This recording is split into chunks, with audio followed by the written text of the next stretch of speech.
Tick-tock, time to rock. You said it right. You said it right, Nick Parker. Nick Parker said tick-tock, time to rock. Hold up. Is that Nick Parker? Or is that Mick Foley? You guys even know who Mick Foley is? Nah, son. You never watched wrestling? Idea. You didn't know nah. Mankind, Cactus Jack, Dude Love? Oh, that's like super old school. That's like superstar Billy Graham days. No, it's not that old. He was the Rock's tag team partner. They had the Rock and Sock connection. He had this sock that he would keep down his pants, and then when he was his special move was pulling that sock out from his junk and then putting it on his hand and then shoving it down people's face and down people's mouth. Yeah, it was pretty nasty. It was almost as nasty as Rikishi, whose special move was smearing his butt crack in people's faces because he wore like this thong. Anyway, that's totally off topic, ladies and gentlemen. That's totally off topic. Lord. But Nick Parker, you look like Mick Foley, unless you stole Mick Foley's picture. All right, how's everyone doing? Oh yeah. It's my birthday. Yeah, I see everyone saying happy birthday, David. Yeah. It's your 44 birthday. Big ones. 44? 40, Don't lie. 44, You gotta lie man. about your age.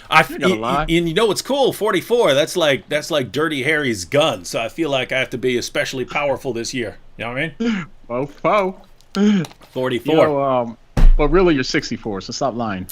Hey, you now, John, you're a young buck. Do you even know what we're talking about when we're talking about like Dirty Harry and stuff? Nah, son. That's old man talk. You don't know about that? Okay. Go ahead, punk. Yeah. My day. You heard that? You know that?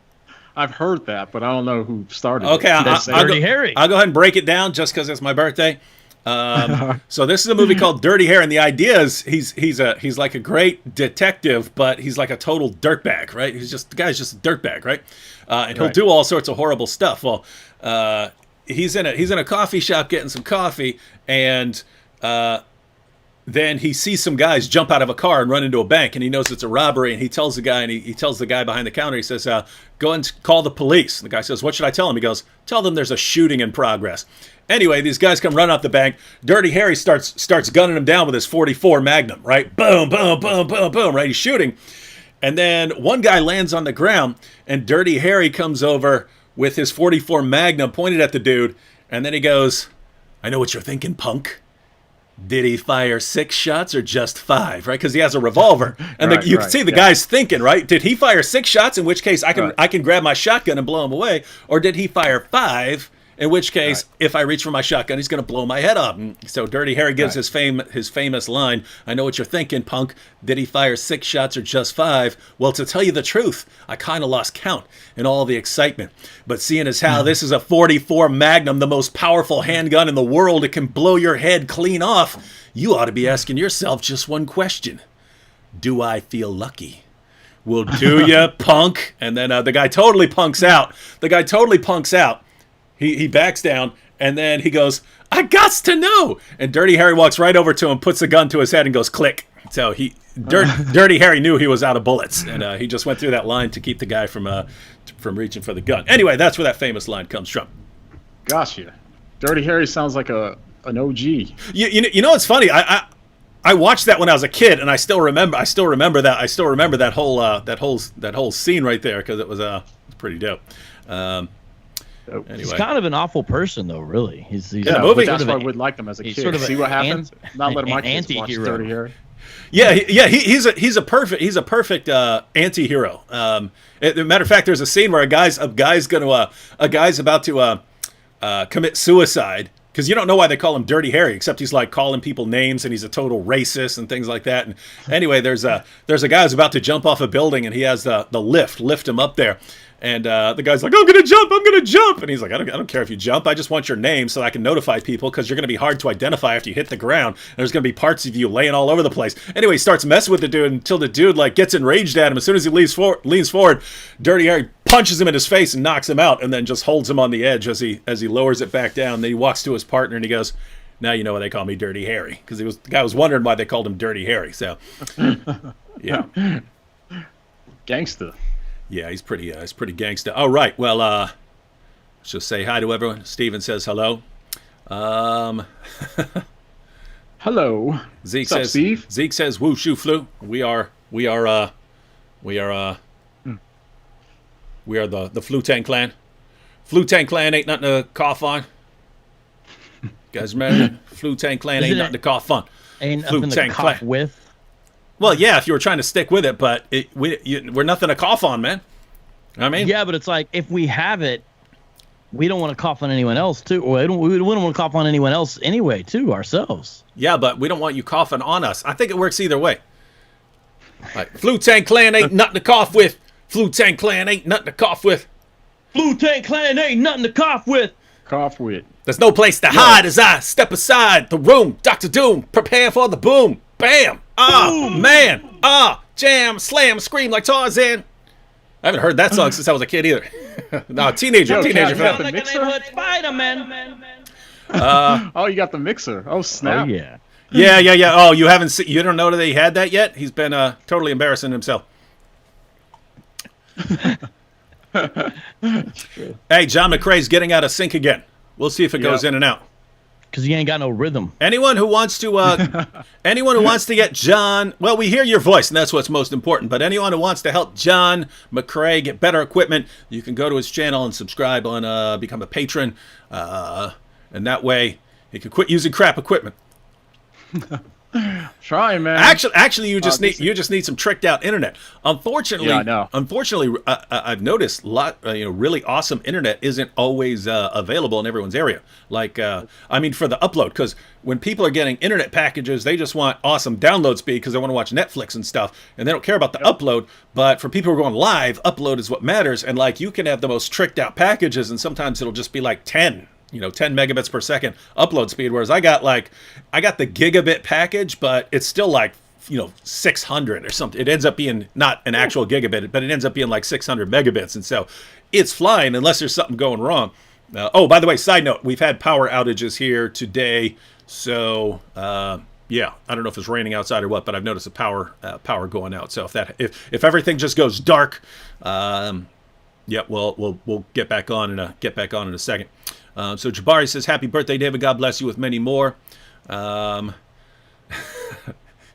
name always cracks me up. I've seen it like 20 times, and it still cracks me up. It's Apu Bakr Al Puff Daddy. He says, "What's your view of Friedrich Nietzsche?" I think Nietzsche is one of the few atheists who has actually understood the moral implications of atheism, and he understood it, and he even kind of made fun of the British philosophers because they didn't get it. They didn't. Nietzsche thought of the whole moral framework of the West as influenced by Christianity, and it's kind of slave morality. And he said people can't get that out of their thinking, and he understood the implications of rejecting God and rejecting Christianity. Apart from that, I think he's one of the most overrated philosophers in history. Apart from that issue, I think pretty, yeah, weird dude. Yo. What's up? You guys ever released that Nietzsche script, right? What? In the Boom Boom Room? Yeah, you Nietzsche. You mean Sigmund Freud? Oh, that's right. It was. Yeah, that's right. Did you guys release that one? No, I still got it. Oh. No, because David Wood is too busy during the quarantine to actually do any editing. Apparently, it wasn't that. I just didn't like my performance in that. But it's all about him. Wait, you're not in that one. No. The other one. He wasn't asking about Epstein. He was asking No. about. I mean, I didn't like my performance in Epstein, but Epstein is a necessary transition to the Nietzsche one. So we can't. The Sigmund Freud one. So we can't do Sigmund Freud without the Epstein. But in case everyone's wondering, does everyone know why the Boom Boom Room has been? Hey, hang on 1 second. Little sidetrack here. Scott Lane's calling in. Let's see if this. By the way, I don't think I've ever had 4 people. Hey, what the heck? I just got you on. I got you on and it got rid of them. Oh, really? Yeah. You don't need them anyway. Yeah, we got to figure this out real quick. Did y'all start already? Huh? Yeah, we started, and when you called and I clicked on accept the call, it's all you got off. All you went away. I mean, the other 2, Vocab and John, went away. All right. I'm gonna have to hang up on you and call you guys back. So, all right, guys, this is. Keep in mind, I do not know what I'm doing here, so I'm gonna have to hang up on you and then figure this out. All right, cool. Good. Yep. Let me see if this works. All right, I believe I have to make a group. Is that correct? Do you guys know how to use this stuff? Because I kind of do. All right, I believe I have to do new. Let me see. I'm going to add a person to the Flu-Tang, and that will be Scott Lane. I'm going to add... Sorry about the delay, everyone. This is the first time I tried I think this is the first time I've had 3 people on with me. And right, in theory this will work. So I added to group. Now I'm going to click resume call and see if it works for all of them. Okay, yeah, now you're back. Now you're back. Okay, are you all on there? Yeah. Hey, Vocab disappeared. All right, but do I have... We don't have Adam, though. Yeah, where's Adam? You just have to add him to the call. Add him to the call. Add him to the call. Hey, Let me Adam. see. I can try to do it. I can try to get add. Let me see if I can add. Scott Lane, here we go. Hit add. Hold on, I'm calling him right now. I put his name in there. Oh, it says Scott Lane join. It says Scott Lane join. Because I did it, son. That's okay, right. now let's see if I can have 4 people in here at once. That would be pretty. That would be pretty cool. I actually need to break out my controller here. And You're on Ecamm, right, David? now we lost John. You see the little thing that says all right, look at that. Beautiful. Yeah. Look at that. Yo, what's up? Good? Yeah. Yeah, we added him. We're all on Adam, here. we added him. We added him? We added Adam. Yo, Adam, is it I like your hat, son. Appreciate it, man. It's not my birthday though.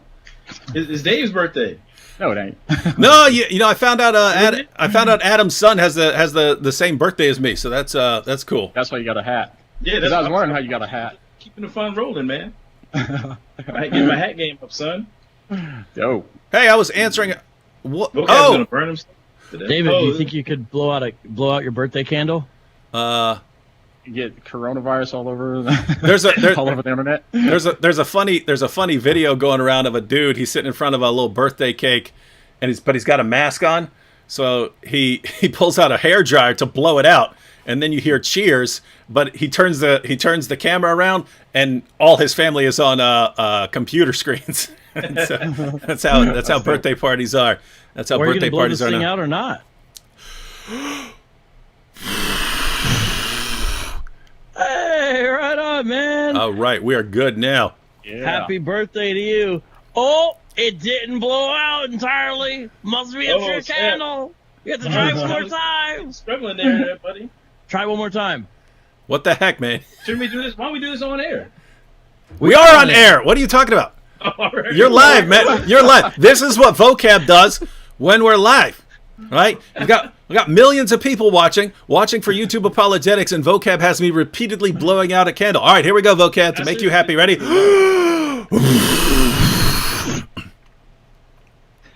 Yeah. Oh no, Vocab's. Oh no. Oh my! What? Don't put it out with paper, fool. I'm just. This is reminding me of the time that Vocab tried to shove this giant Death Star ice cube in a jar and it exploded and cut him. I was just hoping. I just hoping he was gonna like catch his hair on fire or something like that right there.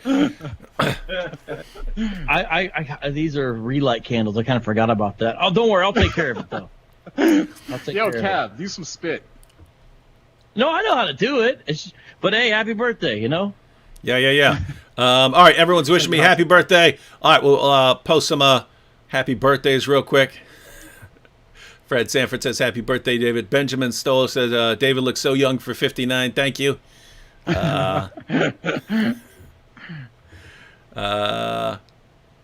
Happy birthday, matey. Oh, so I was telling people before Adam rudely interrupted why the Boom Boom Room was delayed. We did Jeffrey Epstein back in January, so this was like shortly after the Christmas episode where Muhammad meets Santa Claus and converts to Christianity. and then we recorded Jeffrey Epstein, but I had no idea what he sounds like, and then the wig was totally different from what he looks like, and so we recorded that, and all I remember was, this is like the worst performance ever. So, and then it took like forever. There were all these interruptions, and so the clips was like an hour for me and like an hour for Vocab, and so it was like 2 hours worth of footage for me to go and watch the crappiest performance of my life. So it just never got made. But we have multiple other episodes that we've already recorded, just haven't made it. But I gave it to an independent dude. We gave it to our friend Mike the dentist, who's also an editor. Con man Mike. I gave the footage to Mike, and I said, look, you be the judge, see if it's okay, see if it's usable. If not, tell me. I'll re-record all my scenes with a clearer accent, and I'll do my hair better and stuff like that. So he's checking that out. Anyway, we'll be on track with the Boom Boom Room again here pretty soon. Louise says happy birthday. Christopher, happy birthday. Ayo, happy birthday. Alex, happy birthday. Happy birthday to me. Hey, you know, there's a prison. You guys want a quick prison story? Oh, yeah. Tell us about your birthday gifts you got in prison. No, this was no. This was because we were doing Wu-Tang. We were doing Wu-Tang a few minutes ago. That song, that Wu-Tang Clan ain't nothing to mess with. So we were doing right now. We were doing Flu-Tang Clan ain't nothing to cough with.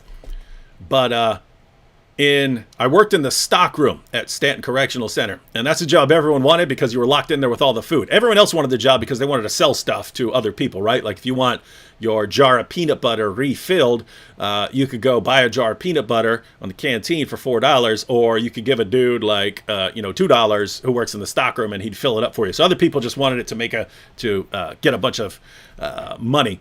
I wanted it because you're locked in a big room with all the food, and you can sit back there doing push-ups and eating all day.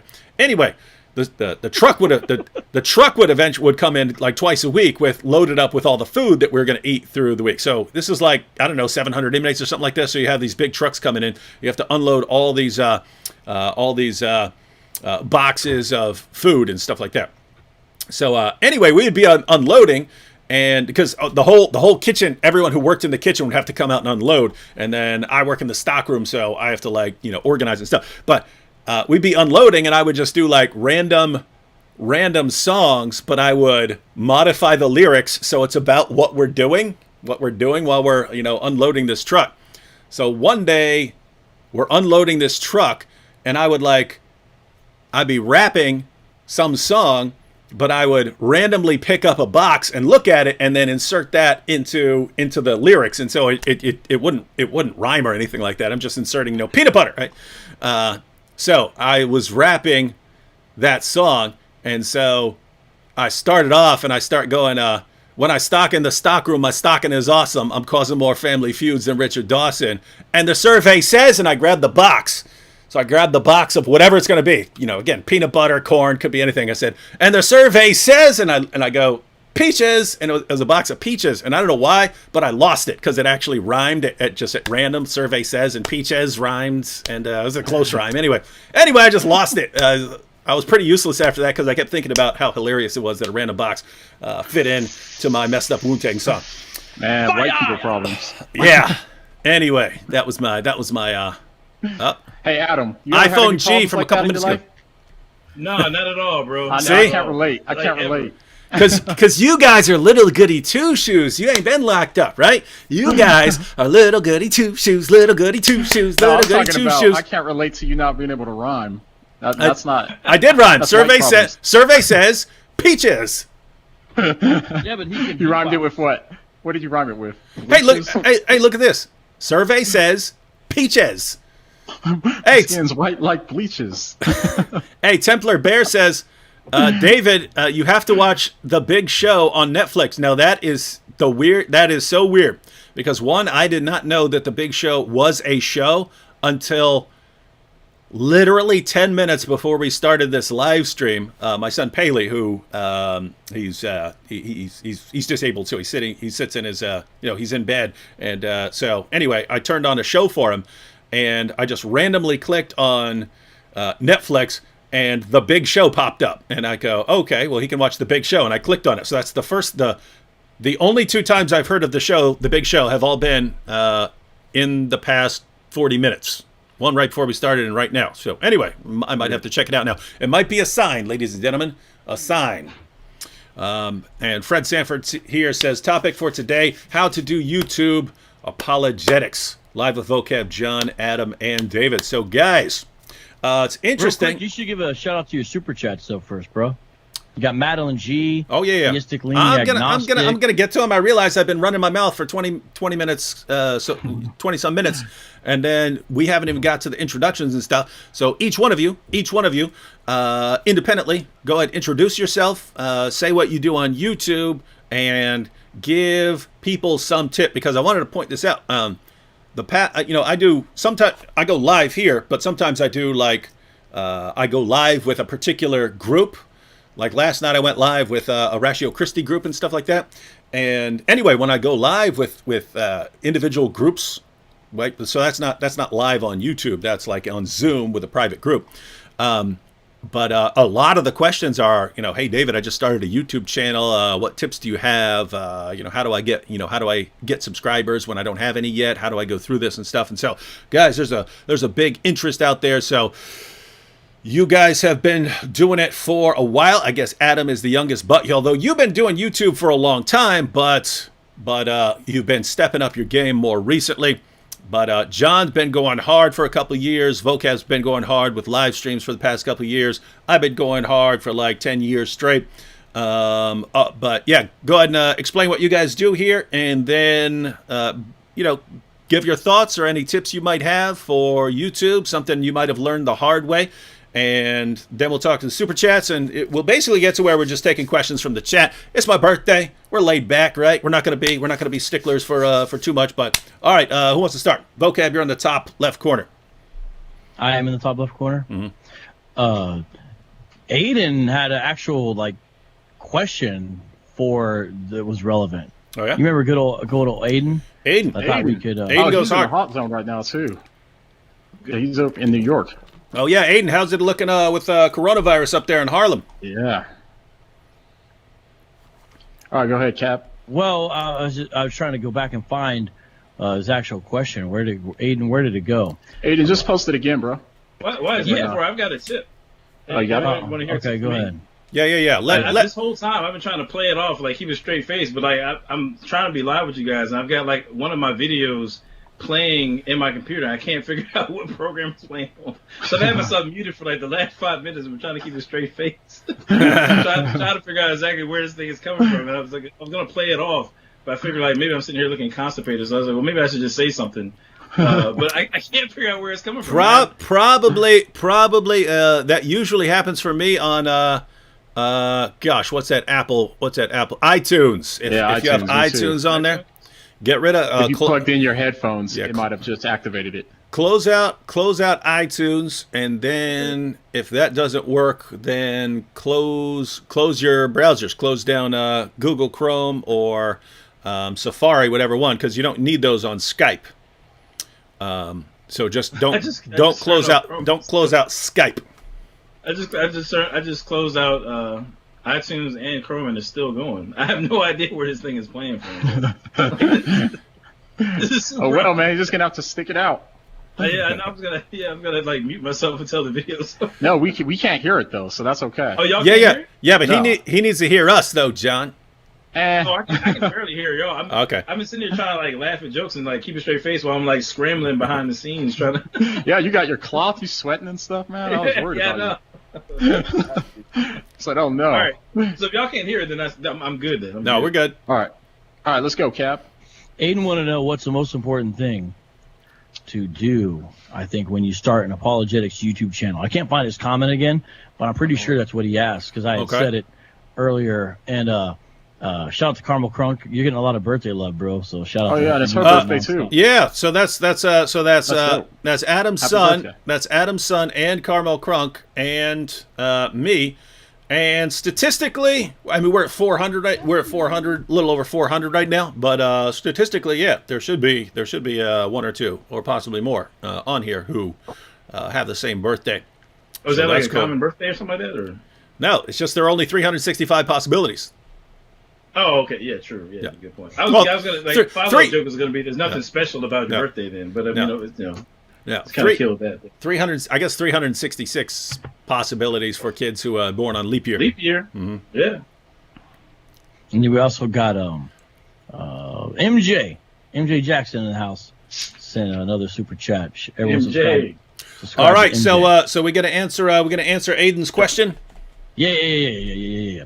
So I'll say something I don't think everyone else is gonna say, but I feel like I want to say two things. But I think one important big thing is to be okay with only pleasing some of the people some of the time, and so you start putting yourself out there in public on the internet, and I think it's good to recognize the stuff I'm going to do on YouTube is not for everybody, and that's because not everyone's even interested in these topics, although we want to find ways to try to get them interested. But number two, even out of those who are interested in these topics, apologetics, theology, all that kind of stuff, not everyone's going to like your particular emphasis or style and all that kind of stuff.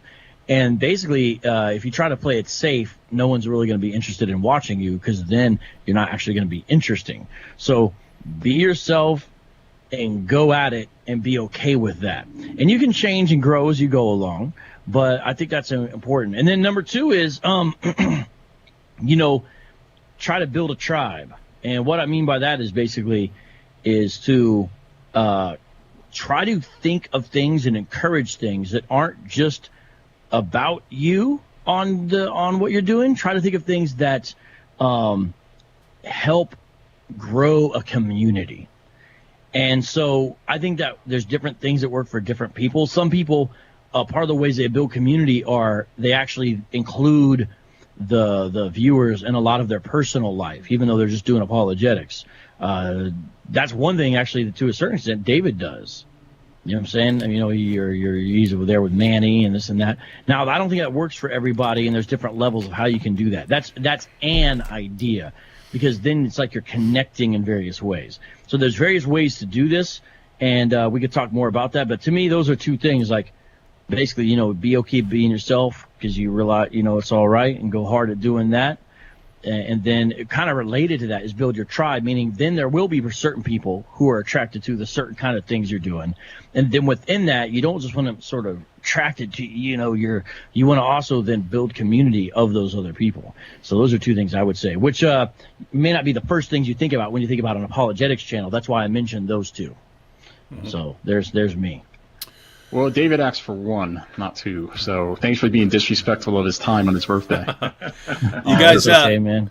Yo, John, you have anything you want to add to that? Someone getting started on YouTube? Because, by the way, that is one of the most common questions I get. How do you get started? Because, guys, that is a huge problem that I've pointed this out before. If you're starting on YouTube, you can make the greatest YouTube video anyone's ever seen. If you have no subscribers, no one watches it, right? No one watches it, and so that's the problem. And in reality, you're not going to make the best YouTube video anyone's ever seen, because you're just getting started. You don't know how to use a camera. You don't know how to use microphone. You don't know how to edit. You don't know what works, and so your video is going to be garbage. Plus, you have no subscribers, and so what do you do? And so, guys, what are some tips that might help someone who's getting started on YouTube? Well, actually, I'd like to chime in on that. It's kind of like the new kid on the block. I've been on the come up a little bit here. One thing I would say is be open to feedback. Definitely be open to feedback. I've been, blessed, to have individuals like David Wood, Vocab, John, to, take me under their wing, give me some tips and stuff like that. I mean, this time last year, I was probably looking at about maybe like 700 subscribers or whatever. Just as of yesterday, I was looking at like 4,200 something, you know what I mean? And that partly came due to just listening to small stuff. Like Vocab hit me up like, hey, man, you need to switch up your thumbnails. Don't have your logo as every single thumbnail, or, hey, you might want to add a little comedy here or do this, there, just kind of little tips and tricks as you go. But just being open to feedback, don't, be offended, when people give you constructive feedback. and having a squad around you that's able to critique yourself. That's a big help. But actually, probably more important than that is, find a lane that you're really passionate about, and don't stray from it. You know what I mean? Because the thing is, and any of these guys will attest to it, but sometimes, editing videos sucks. You might spend days on end, after you recorded this dope content, and you might spend days editing this, getting this animation right, and all, and it's not necessarily fun. Like, not every aspect of this is going to be fun. And so what you have to have is like a passion for what you do, so that, even in the times when you're pulling all nighters, sometimes I don't go to sleep. Sometimes I stay up all night working on stuff. You know what I mean? That's the reality. Or it might not even be recording. I might stay all night researching something because I want to make sure that when I drop this argument, that is correct, and nobody's going to come back and hit me up in the comments and make me look stupid. So stuff like that really matters. Like, you got to really be on your grind, and it helps when you're really passionate about what it is that you do. And so that would be my two things. So I'm also disrespecting David Wood. He asked for one, but I'm also disrespecting his. I'd say it's weird. The thing I think is probably most important, what a lot of people probably don't think when they start, is you just got to have good content. And I try to create content that if something that you want to see and that other people want to see too, right? Like, so it's a weird kind of lane to walk, because you can do, I like to talk about theology the most. Like, that's what I like the most, you know what I mean? But I know that for my channel and my channel goals, that's not the thing that I want to do all the time, right? But so you want to try to be smart about who your specific target audience is and keep it as narrow as possible. Because when I started, I did like everybody else. I was like, oh, my videos are going to be for everybody. And it doesn't work that way with YouTube. The more narrow that your target audience is, the better that your channel is going to do. And so my channel, if I could start over and do it again, I would just have one type of video mainly, you know what I mean? Because I have skits and I have responding to atheists and stuff, and then I have stuff like I'm talking about the gospel, then I have personal stories, and that's not optimal for YouTube, you know what I mean? So this is how I started, and so I keep going this way, but that's not optimal for YouTube. So keep your target audience as narrow as possible, and have the specific person in mind who you'd want to create videos for, and then I think you'll do a lot better. That's why I think Wood's channel and AP's channel, Apostate Prophet's channel and stuff, did really well too, because their target audience is narrow. You know exactly what you're getting every time you're going to click on a video. So that's one thing I do wrong, but I would encourage other people to do it right. So, yeah. So, go ahead. There's a lot of things you do wrong, John. We're just trying to be nice, man. We just... One more thing is always wear shades during your live streams. Mm-hmm. Yeah. Mm-hmm. Yeah. All right. So, Aiden, I'll give you my thoughts. Have to agree with John on figure out what your channel is going to be for. Why did Adam just disappear? Anyway, figure out what your channel is going to be for ahead of time. Figure out your target audience and keep it narrow. What John said about, trying to appeal to everyone, it doesn't work. There's a reason for that, right? Lots of people will... The idea behind making stuff that you think is gonna reach everybody, or having a channel that is going to have stuff for everybody on it, is that you will always lose to the channels that are specific, right? So if you have content for everyone, different people have interests that they focus on, right? There's not many people who are just interested in everything, right? Even on my channel, there are some people who are on there because they're interested in Islam, but like Islamic apologetics, refuting Islam, or they might be interested in jihad stuff. They don't care about witnessing to Muslims or apologetics, or just, they want to understand jihad and stuff like that. So there's this division. Notice even within that subtopic, because I do deal with other topics, but even within that subtopic, notice if people see my video, 3 Stages of Jihad, and then they watch that video and they say, wow, that's a good video. And then maybe later they watch one on some terrorist attack and they say, wow, this guy has a good explanation. And then they click on that. And then later they watch a video and I'm responding to a Muslim argument against the deity of Christ. Well, if they're not interested in that, they're going to be like, I don't know. This is popping up in my feed, but I'm not really interested in that. Well, guess what? If I make a couple of videos like that, then maybe, I don't know. I'm unsubscribing to this dude. I thought he was just going to be cool and just be wrecking terrorist attacks and stuff like that. But he's sitting there trying to, he's a Christian, so I'm not really interested. Hey, who's got is that you? Is that you, Adam? I'm pretty sure that was John.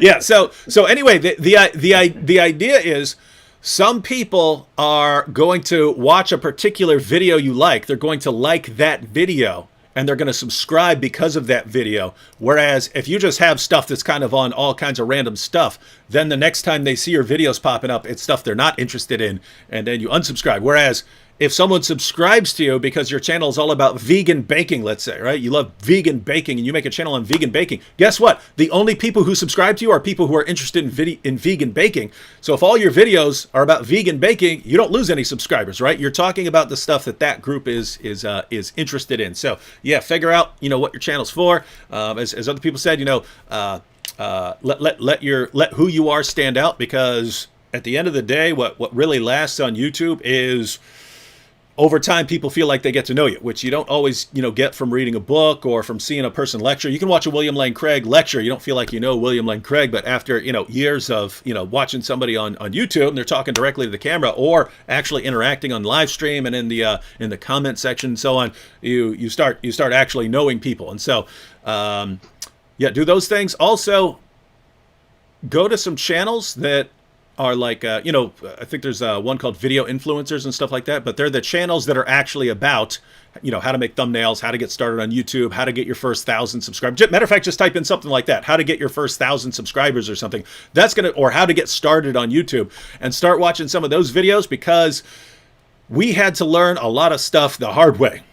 But other people had to learn it the hard way, and then they make channels about, hey, here's some stuff you need to know, and so you don't end up screwing up a lot of time, and so you don't end up wasting a bunch of your time. And so good to learn that stuff now from people who've already been through there. And you might want to spend 3 or 4 months.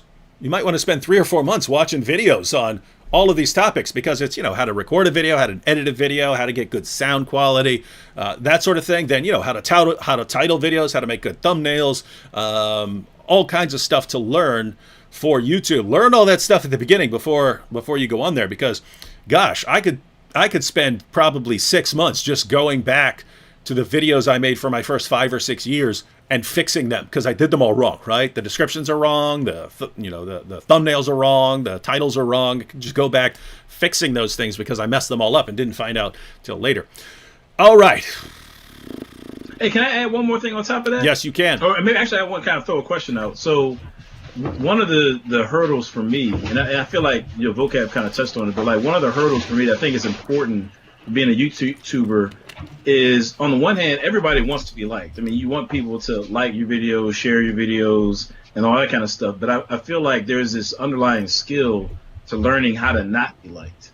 You know what I'm saying? True. That's a part of the game. You know what I mean? And I learned that from you guys. I mean, the importance of that. You know what I mean? But anybody want to speak on that, like kind of how important that is? You are absolutely correct, and it's something. It's along the same lines of trying to make content that appeals to everybody, right? And so there's the idea of trying to be liked by everyone and not picking a side and so on. And if you watch the guys who've been doing it a long time and are explaining things they've learned along the way, they say things like, be polarizing, right? Be polarizing. And if you want to know, I mean, think about someone like Alex Jones, right? That guy became massively popular, and he's saying things like that mass shooting at that school is all nonsense. And then later he comes back and, well, of course it happened. I was just playing around. Right? He's like extremely saying stuff that's extremely offensive to lots of people. But I'm not just talking about saying things like saying things that would offend a bunch of people. I'm just saying, look, here's my position on this, and here's why you people who disagree with me are wrong about this. That is much more likely to get people to actually take you seriously and want to listen to you than you're trying to like not take a position so that you don't hurt anyone's feelings. So absolutely. That's right. So you guys, oh my bad. I was going to say, you guys are, anybody that's going to start a YouTube channel, you are going to get tons and tons of hate, especially when you're talking about religion and stuff like that. You're just going to have tons and tons of hate. So you got to have some thick skin. And it does build up over time, though. You get more used to it because you're going to get tons of hate. Mm-hmm. And the other thing, too, is that YouTube is not easy, too. It might look easy to people, but it's not easy. So if you pick something that you're not passionate about, you're going to burn out and you're going to give up before you even get the chance to get bigger, because it's hard work and there's a lot of stuff that goes into it too. So make sure you do something that you're passionate about too, and don't just do something that you think is going to get you like big or something like that, because it just won't work. Mm-hmm. Right. Yep. Right. Yeah. Absolutely. Let me run through some of these super chats real quick. So Thunder Bear already put up on the screen, said, happy birthday, Dr. Wood, praying for your ministry. Google user said, where's the rap suicidal thief murderer versus God? I'm not familiar with that one. Not familiar with that one. Benjamin Handelman said, David, it was so nice of you to get John here for a birthday present. Yeah. So that was for you. That was for you, Benjamin. We got John on here. And by the way, everyone, links to John's channel, Adam's channel, and Vocab's channel are in the description box if you want to subscribe to these guys. Magdalene G said, God bless. Theistic Leaning Agnostic says, happy birthday, David. Looking at your older vids, it looks like over the past 10 years you've become more lean, and the beard definitely suits you. It actually depends. I fluctuate, and I fluctuate based on back pain, right? If my back starts hurting enough. 69's a tough year, bro. I know. Yeah. I get it. Yeah, no, man, you got there, buddy. Guys, I know. I used to during the summers when I was in college. In the summers, I worked for moving companies, right? So we go around and I'm hauling. We're carrying pianos and dressers and stuff like that. And everyone would always tell me, man, lift with your legs, not with your back. And I would always just lean straight over it. And I'm going, what are you talking about? I have the strongest back in the world. Look at how I lift this piano up. And I was strong. It did not occur. What I was thinking at the time was my muscles can take it. I'm not injuring myself. I didn't realize that you're doing damage to your back that is not going to show up for another 10 or 15 years. Right. And that's what I had to learn. That's what I had to learn is, gosh, I haven't even been doing anything for 5 years. Why is my back killing me all of a sudden? So anyway, basically, if my back got to hurting enough, I would hit the gym, do a ton, and hey, while I'm there, I'll just go ahead and work everything and stuff like that. And then I get in pretty good shape. And then my back would feel fine for like the next 6 months. And I was like, cool, I don't have to work out anymore. And then that's when I would gain weight because I'm not working out and stuff like that. So you can actually see me fluctuate over the years. So I think the more important question is, just kind of wondering where your psychological state is. Are you worried at all that your AARP card will be delayed due to the coronavirus? Like, I mean, I'm sure it's in the mail. It's headed your way. Are you concerned about that? Is that something He got that 5 years ago. He got that 5 years ago. Plus, I can't even go to Denny's for their senior citizen discount now because everything is closed down. Right. What are you gonna do if you're getting screwed, man? He's got old for nothing. Yeah. Yep, we already shouted out Carmel Crunk, whose birthday is also today. MJ Jackson said, how did I miss this? What do you mean? You're on it right now. Obviously, for commenting. Oh, maybe didn't get the notification. Mr. Phil Fox said, happy birthday, David. Thanks for your ministry and faithfulness. And I have to shout out to the coolest cat on YouTube, my main man, Vocab Malone. Vocab Malone is the coolest cat on YouTube, and you got John McCray. Yeah. You got John that McCray. Guy really lives in an opposite world. Right, Bizarro. Thanks, bro. Vocab gave him a super chat to make that comment. This one's actually it's in super chat, but it's for everyone. Yvaniel Andrew said, David, happy birthday. I'm planning to start a channel, but I like Christian history. What do you think? What editing software I need to learn now? Well, I think if you do it well, I think that's an awesome channel idea, right?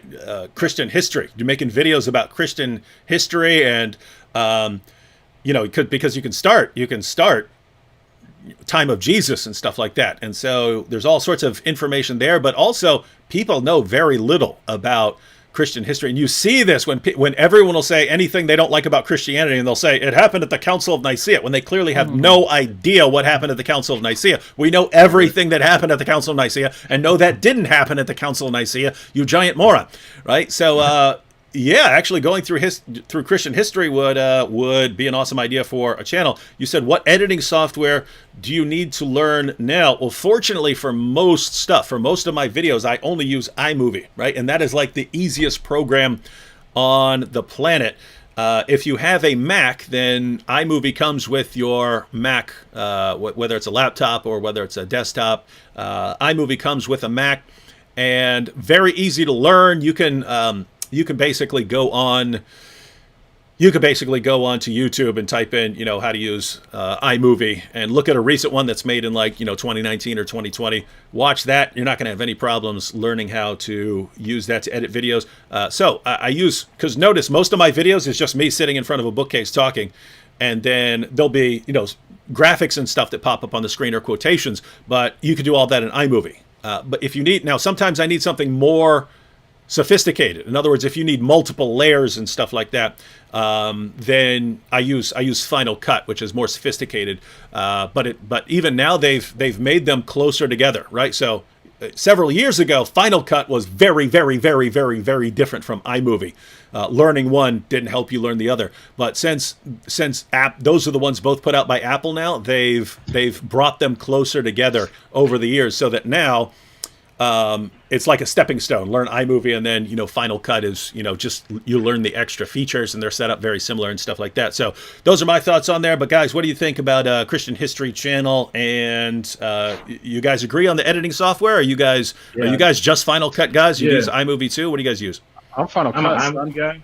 So I'm just kind of getting into it, but that's I feel like I do iMovie, and it does pretty well. I mean, I'm sure I could find some perks and features with Final Cut stuff, obviously. But iMovie has done me pretty well. But I mean, as far as the concept of Christian history, I think that's a great idea. Mm-hmm. I think that's a great idea for the reasons that you said. I mean, people don't really know history, Christian history like that, and I think it just that in of itself can help clarify things. Like a lot of times we feel like some of the challenges to Christianity that we're getting are like new or something like that, when really the church has refuted a lot of these arguments like 1,000 or more years ago. So kind of going through the history, I think would be pretty dope. I would watch it. Mm-hmm. Yeah, and I'd say I agree. The Christian history would be dope. It's a dope idea if you do it, and especially you'll learn too as you keep doing more videos. You start finding out what works, what doesn't, and then you keep building on that, and then eventually you get this good niche of what really works for you. But as far as programs and stuff like that, you just use anything that is intuitive to you, because people usually, when they think they have to go buy a ton of gear and expensive programs and stuff before they start, you don't. You know what I mean? In any of my video descriptions, I have a link of my first setup I had. It's only a couple $100s or something like that, and that's everything you need to get going. You know what I mean? And so don't go spend a ton of money. You can even use your cell phone. The cell phone quality is way better than my old camera anyway now. So just don't go spend a bunch of money. Just start by just getting used to your stuff, and then as time comes on, your channel is going to grow, and then you start bringing in a little bit more support from, or at least ad revenue and stuff like that eventually, and then you can upgrade gear too. So, yeah, and as John pointed out a while ago, that rule number one, you got to have good content, and that's kind of the motto among creators. Content is king. Content is king. So whatever else you're doing, make sure the content is good. Everything else can be forgiven, but the main thing that's going to bring people back to your channel is having good quality content. I'll also point out for you guys who want to get started, you guys who are trying to get started here, usually the first year or two is called your pain period. It's called the pain period because you're working your butt off to make videos, and then you post your video, and then 30 people watch it, right? And you spent a week making a video, and then 30 people watch it.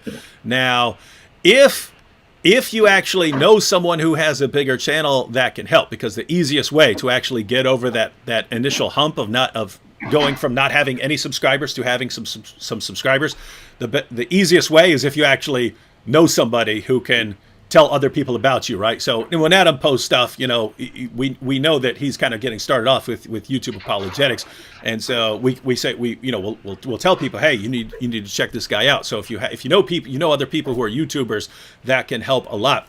But even with that, even with people giving you shout outs and stuff like that and helping you out, the first year or two is hard because it's discouraging, right? You work your butt off making a video, and you just don't get the response that you want. But guess what? Almost everyone starts like that, right? Almost everyone goes through that difficult period. The people who actually make it through it and keep grinding and keep putting the stuff out, those are the people who make it on YouTube.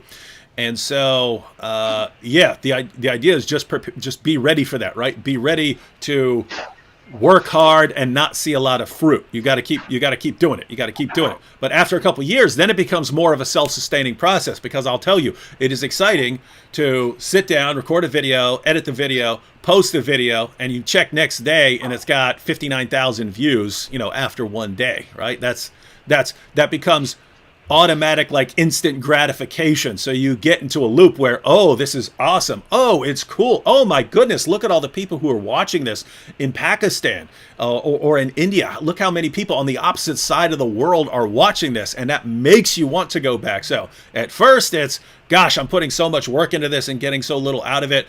But later it's, wow, I'm putting all this work into it, but look at the impact it's having. So keep that in mind. All right, anyone else want to comment on that? Just real quick. Point out, everyone notice how David Wood is all about instant gratification. Yep. Sure. Okay. Yo, you guys don't think too that like you can just reach out to a big YouTuber and then they can tell everybody to sub to your channel and it's going to make you blow up? Doesn't work that way. Subs don't transfer like that too. You have to have good content and a lot of it too. You can't just have one video, because people have to watch your video, then watch another one of your videos, then another one of your videos. Then usually people subscribe after they've watched a few of your videos that they like, you know, then they'll start. But like if I've subscribed to channels that I never see from again because they don't have enough content, you know, when I subscribe. So get your library built up as well too. So. Yeah, and along those lines, notice I get requests all the time. David, can you tell people to subscribe to my channel? If you haven't been doing this for a while and I don't know you, chances are I'm not going to, right? Because notice if you make one video and then I say, hey everyone, go subscribe to that channel, and then your next video is total garbage, and then you just give up. Notice that means that my recommendations mean less and less and less, and it'll get to the point where it doesn't even help me to say it, because no one's going to trust me. So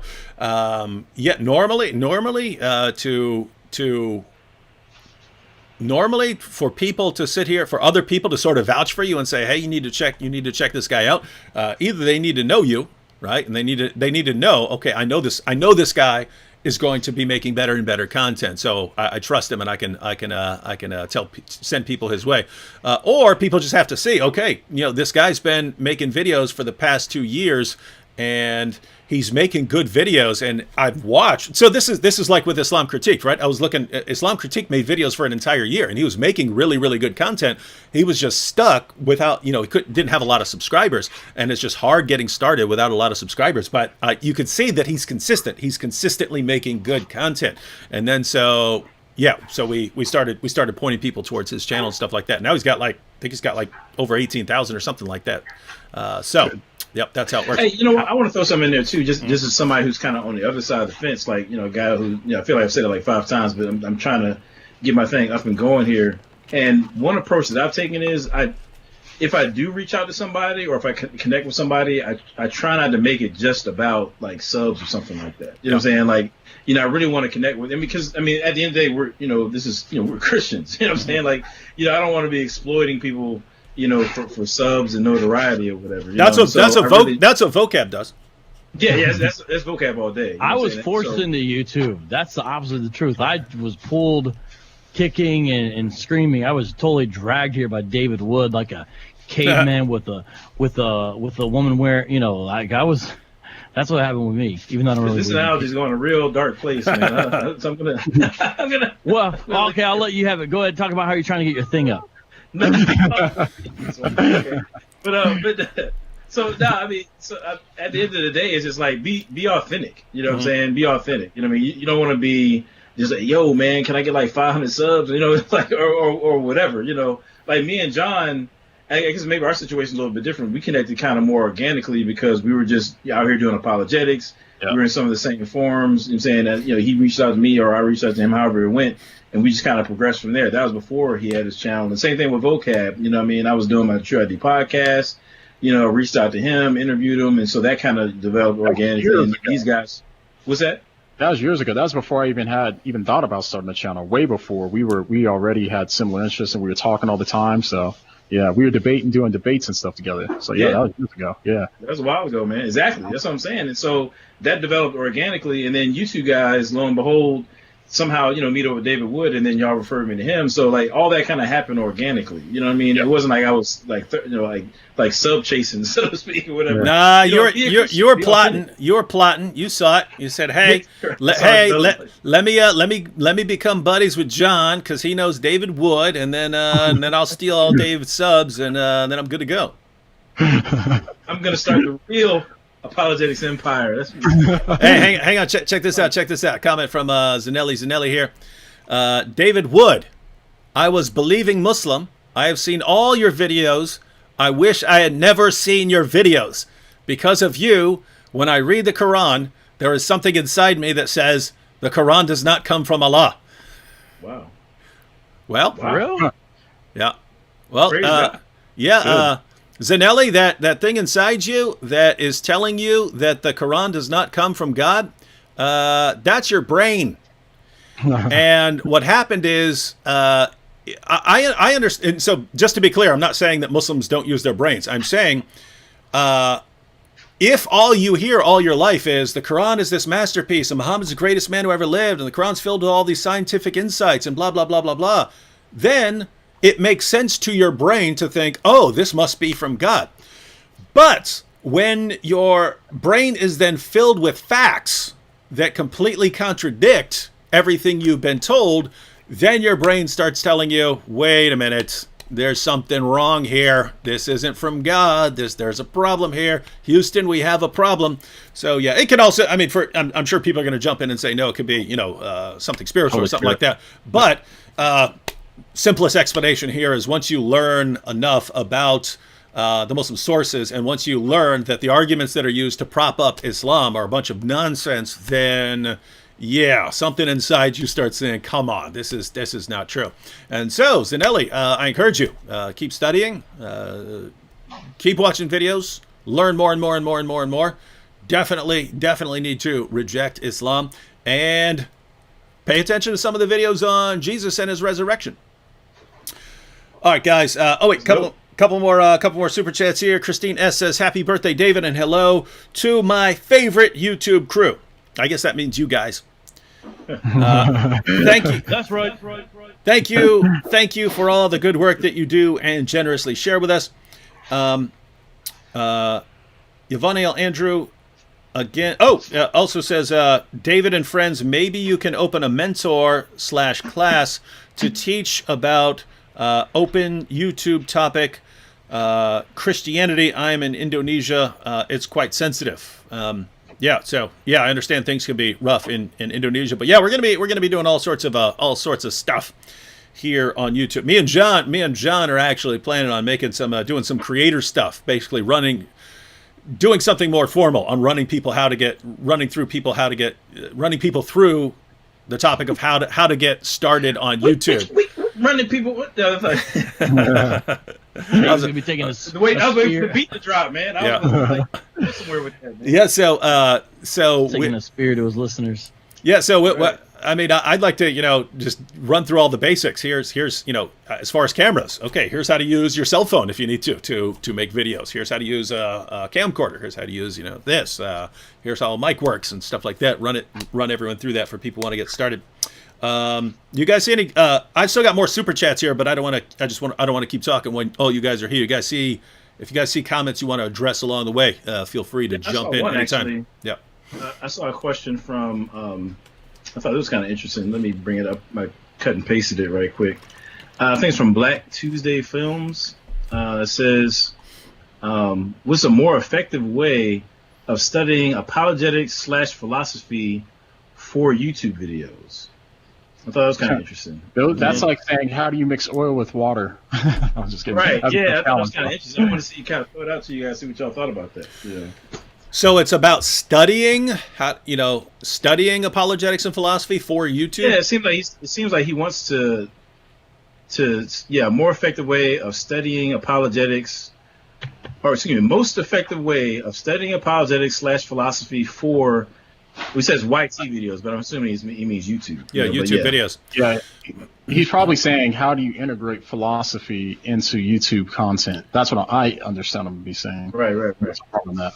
Or I mean, I understand him to be saying, like, if you're studying Like the way I would take that is, you know, hey, if I'm reading a William Lane Craig book, but I want to do YouTube, how should I be reading this book? And if that's what you mean, or if you're reading a philosophy book and you're thinking, hey, what can I make a video out of this about? You should be looking for a couple things. One is, what would this make an interesting video? Is this something that people would be interested in? And two, another question is, how many people have addressed this, right? So if you're making a video and you know other people have not addressed that, or you've never seen it, or you search on YouTube and you can't find it, then that might be good. So I'll just give you an example. I think Bobby Conway's best video, or at least one of his top videos on his channel, was titled "What is the Categorical Imperative?" Now that's a perfect example of.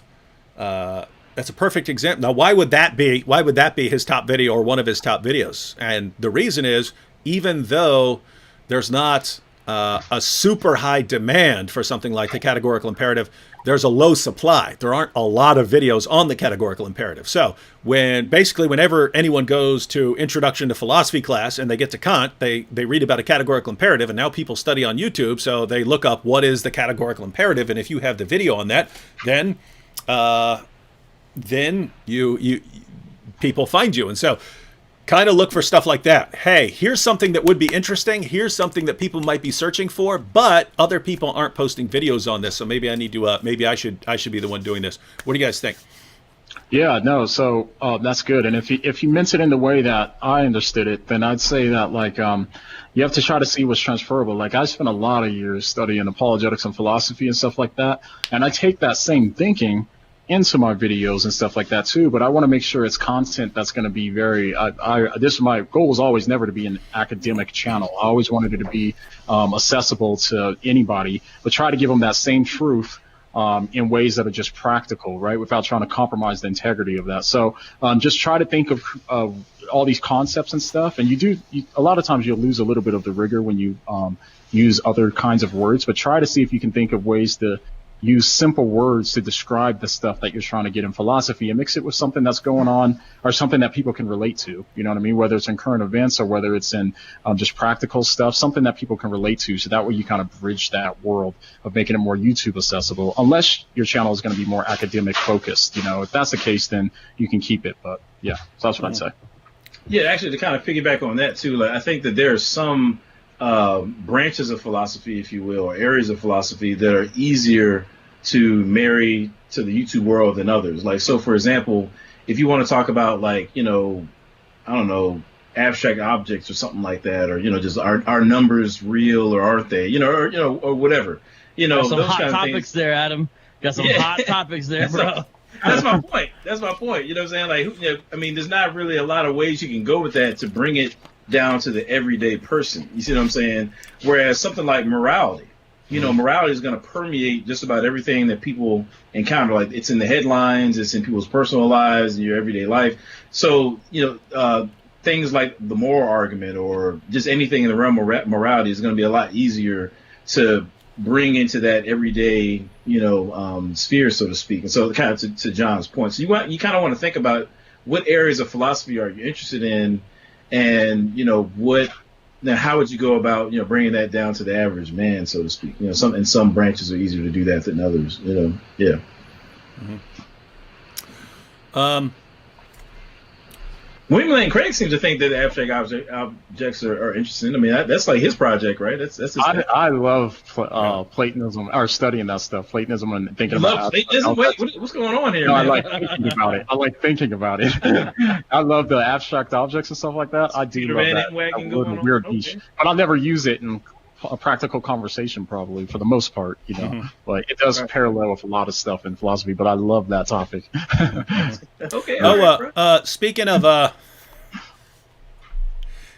YouTube videos, John posted a video today. John posted a video today. It's nice and short. Let's go ahead and check it out real quick. I went ahead and I have it right here. Let's go ahead and check out John's short video today. And so, John, you can talk about what you're doing here, because this is different from some of your other videos where you're talking about a cultural issue or explaining an apologetics topic or something like this. Here, you're doing something totally different. So let's go ahead and check out John's video from today.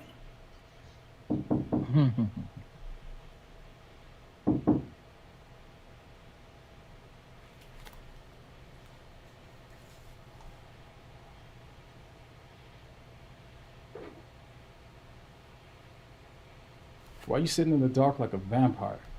Do you know that the principle of sufficient reason by Alex Cruz is the same thing as ex nihilo nihil fit? No. Why would I know that? I'm sorry, I thought you also learned to love the Lord with all of your mind.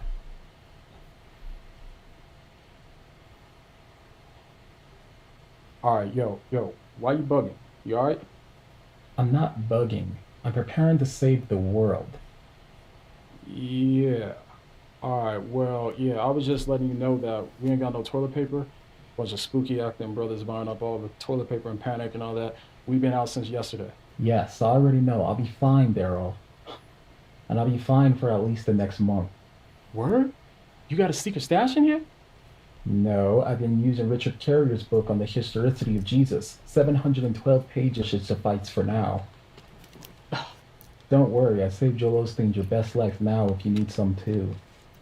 Okay, see, now that's just nasty. It sounds painful. Alright, well, yo, I just came to check on you. I don't think I've seen you come out of your room since the quarantine started. Yo, are you depressed or something? Depressed? Are you joking me? Now I can do what I've dreamed of doing ever since I discovered apologetics. I can read all day without ever having to talk to anyone. Ever. Except on the internet. Yeah, but you haven't even came out for food. How are you still alive right now? If I keep reading all of these books, not only will I be able to speak whatever language presuppositional apologetics speak, I'll be able to speak in nothing but Dr. William Lane Craig quotes. Yeah, but you haven't even came out for food. How are you still alive right now? Who has time to eat when they're preparing to save the world? But we're in the middle of a global pandemic. So how's you being all cooped up in your room all day going to help save the world? Simple. If people only knew about the ontological argument, they would convert in masses. Our neighbors have just been practically begging and waiting for someone to tell them about the constants and quantities concerning the initial conditions of the universe, the anthropic principle, the negative ontology of Platonic and abstract objects, the correspondence theory of truth, the irreducible complexity of cell. What the fish are you talking about? Fool, stop talking crazy. Talk English to me. What's wrong with you? Nothing is wrong with me, Daryl. Okay, you know what? You need help. I'm gonna call a doctor. The only doctor I need is Dr. Craig. Dr. Craig as in Dr. William Lane Craig? Nah, fam, you need Dr. Phil. Only if Phil is short for philosophy. What? Man, don't nobody care about that stuff. And in my discipline, philosophy, I think, frankly, there's a renaissance of theistic belief. And there is a virtual revolution going on in Anglo-American philosophy right now, where Christian philosophers represent a significant and respected voice in the philosophical community. Wait, what was that? What was what? That voice you just did. It came out of nowhere. I don't think even Russell would have affirmed that something could come into being without a cause. Even if for some eternally existing universe, you might say, well, it just exists with no explanation. Okay, all right, I'm bugging. All right, this can't be right. I'm high. I don't even smoke weed, but I know I'm high because that don't make no sense. There's no explanation for it. So that objection to the argument is simply based on a misunderstanding of the first premise. What do you mean? All right, so that was a good John McCray video. I agree with John Beavers. John Beavers here said, I like how he gets the us. Meaning that even when Craig went, John turned his, So, John, run us through your process here really quick. Where'd you come up with the idea for that video? Man, honestly, I just had, I don't know. I mean, I was just thinking how funny it would be like for apologists during quarantine. I was thinking like what apologists are all doing right now, like during the quarantine. And I was thinking they're probably all doing like what we all want to do is just like sit there and just read a whole bunch of books and stuff like that too. So that's where I kind of started. And a lot of my skits, man, I don't know what it is. All my skits that I write, they just, I don't spend a lot of time thinking. I figure it out as I'm writing. That's not usually how I do videos, but with my skits, every one of them I just like start writing and then it just comes, you know. So I actually got 4 videos in this series so far with the quarantine stuff. So this was the first one that I released today. So. Although you were you did have that lion part where you said you don't smoke weed because there's no other reason to live in Colorado. So I know why you're living in that horrible state. Here's a fun "what do you mean" fact. I've never smoked weed once in my entire life. I don't believe that, bro. What? And come on, you live in Colorado. There is only one reason anyone lives in Colorado now. Come on. He's wearing green right now. Yeah.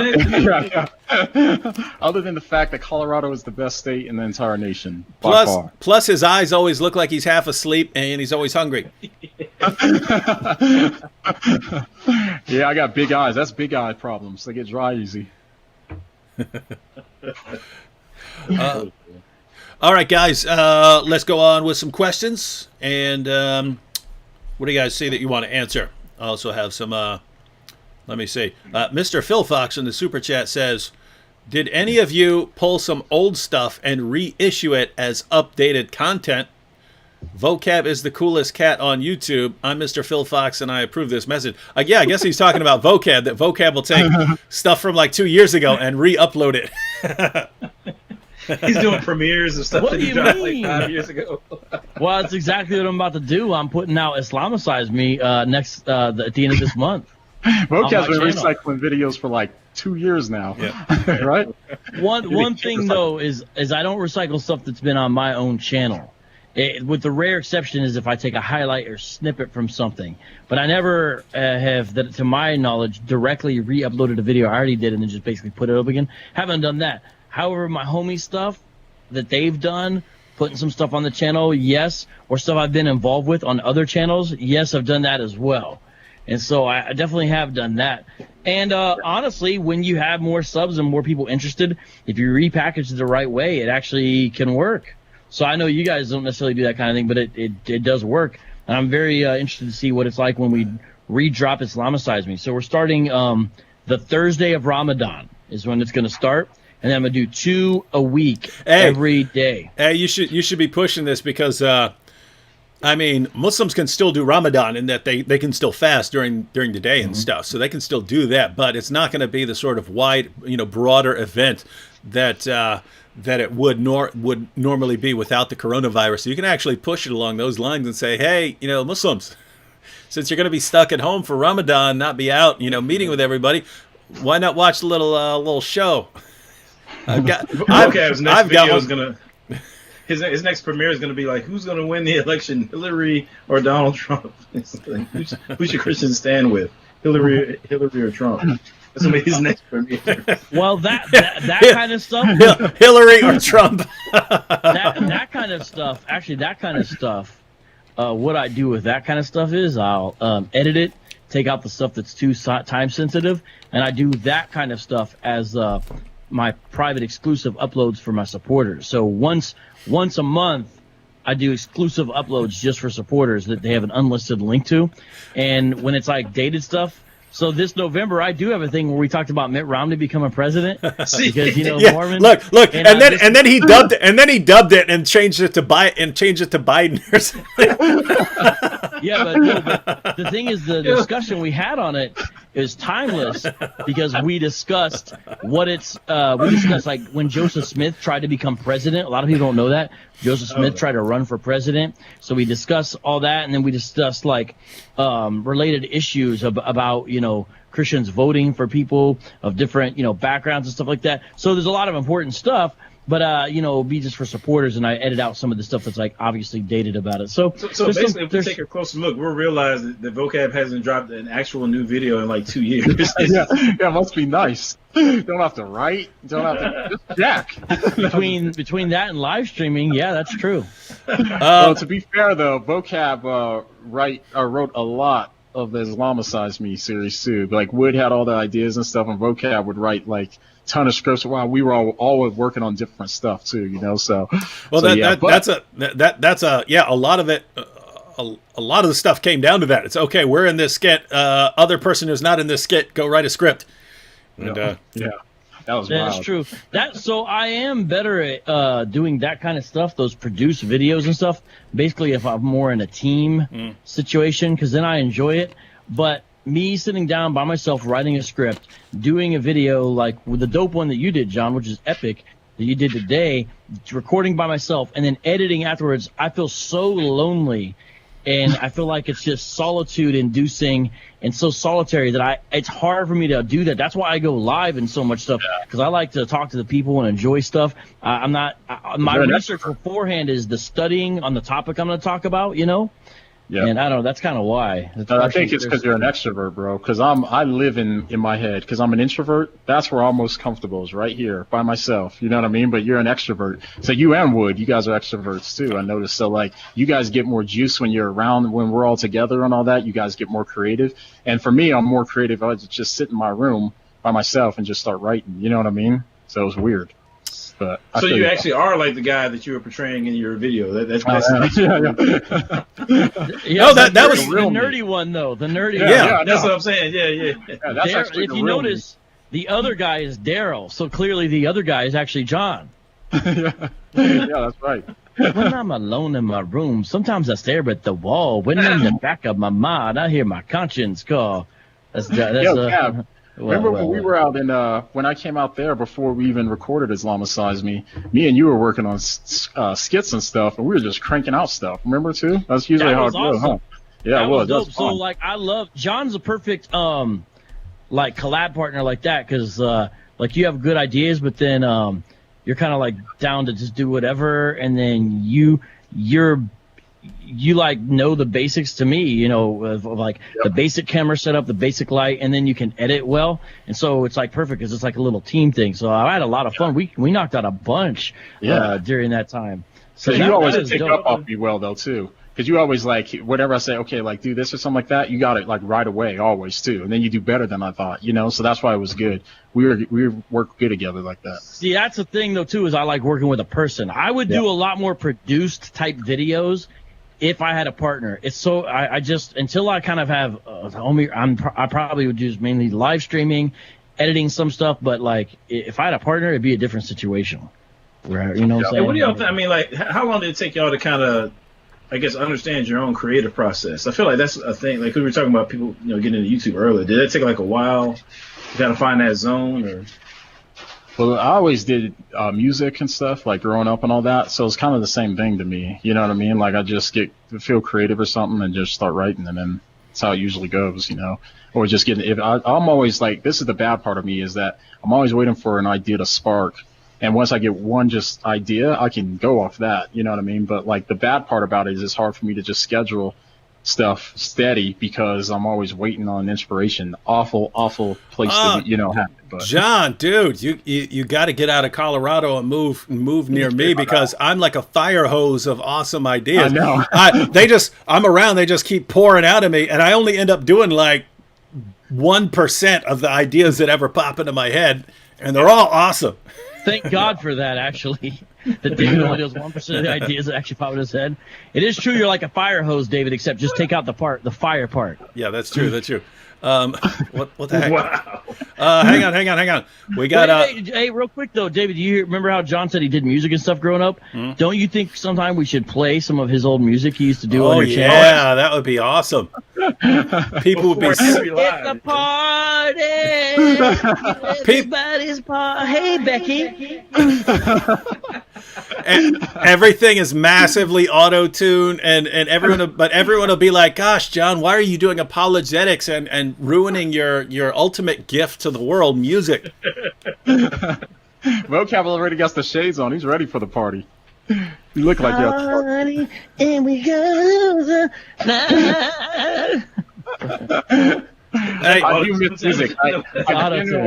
I do miss music. That is the truth. But I think obviously apologetics is something far more important and something that I'd rather dedicate my life to. You can merge the two, man. Nobody has successfully merged music and apologetics yet. Oh, there's a reason for that. Would you want to sing a song about the clown? I feel like it can be done. Huh? Oh, actually, it has been done.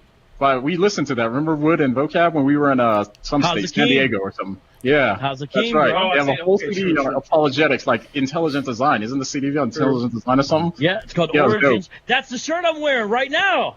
That's See? one more reason why I'm a Calvinist, because stuff like that happens. Well, House of King, I don't think they're Calvinists though. So No, they're not. But Oh. they respect the Old Testament, so they're not too far afield. hey, we got a special request here. John Buckley said, David, I need some magic backpack, please. Oh, the magic backpack's right over there. No, yeah. Oh, hey, show him the backpack. is that actually in the backpack? Yeah, that is the backpack.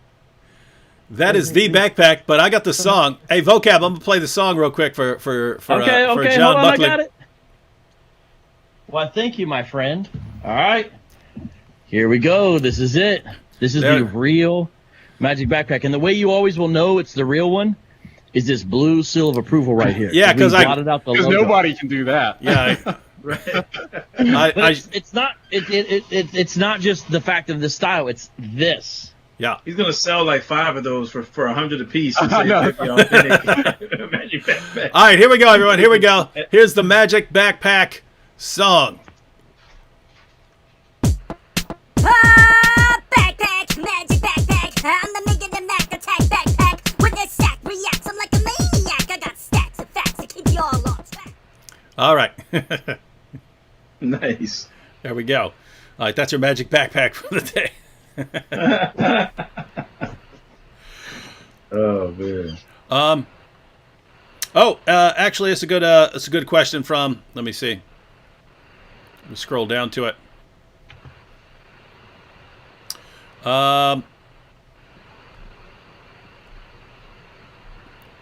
John Beavers asks, how often should you upload videos? I added an hour-long video and am scheduling smaller segments of that long one. How often should those be uploaded? What do you guys think? Backpack, magic backpack. Oh, whoa. That's in my ear. Oh, I was like, Ghost of magic backpack right there. I think that there's 2 things you want to keep in mind when you're posting your videos. One is that you don't want to just post just to post. You want to make sure that you try to at least make sure all your videos, at least you think are good. You know what I mean? Or at least you're happy with in somewhere. You don't want to just post a whole bunch of crap, because every time you post stuff that people don't watch, YouTube it adds information to the algorithm which says this person's not watching these videos, he's skipping over videos, so then I'll stop showing the video to that person, right? So that's one thing. So, but the more the better if it's good. But I think the most important thing, which is the thing I don't do, because I do everything wrong all the time, is schedule the same time for your video to come out every time it does. So like Mike Winger has his Tuesday night live stream at the same time, so everybody knows every Tuesday at this time I need to log in, so that way I can watch this live stream, So if you can get on a schedule, all the better too, if you can keep up with the schedule. But I always just post randomly because I'm disorganized. I'm trying to get better though, so pray for me. Any other thoughts on that, guys? Well, no. Well, I guess maybe to balance that out, I think John's absolutely right, but I think I was on the wrong end of that same concern, in that I found myself pulling punches too much, to where I'd have content and I wasn't putting it out, and I still need to get my volume up even now, but I think you don't want to get like so cautious that you don't end up putting out anything. I'm like my own worst critic, so I'll criticize my own scripts and stuff like that 20 times before I actually drop them. Sometimes you got to just kind of push past that, and just get it out there, Mm-hmm. Yeah, I agree. I agree. At the end of the day, you got to also basically do what works for you and your family.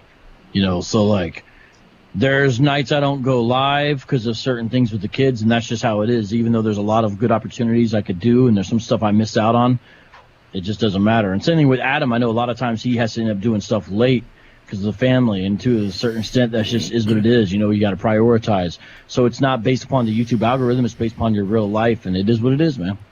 Yeah. Yeah, and I'll say it kind of a lot of it's going to depend on where you're at. You know what I mean? In your channel's history, you know what I mean? If you're just getting started out, you don't want to be cranking out videos every day. You don't have enough followers, and you're gonna burn out. You're gonna burn out cranking out videos every day, and people aren't going to be watching those. Once you have a bunch of followers, like I would like to post videos every day. I do that sometimes, but I'm never able to keep it up for very long, just because there are other things going on in life. But if you're getting started out, I would say, but even if you're not, however you're posting, try and make it consistent, right? So I would say 1 or 2 videos per week. If you're just getting started out, I would stick with 1 a week. I would stick with 1 a week for a year or so, right? Then try to go to 2 a week, and you're pretty fine. You're pretty fine sticking with something like that. And then if you're getting to the point where you like just full-time YouTube, that's all you're doing, then you might want to try and 3 or 4 or 5 a week or something like that. But yeah, it's going to be hard to grow your channel if you're not being coming out with something new each week. I'm gonna add something on to what Vocab said too. Like you mentioned, like family.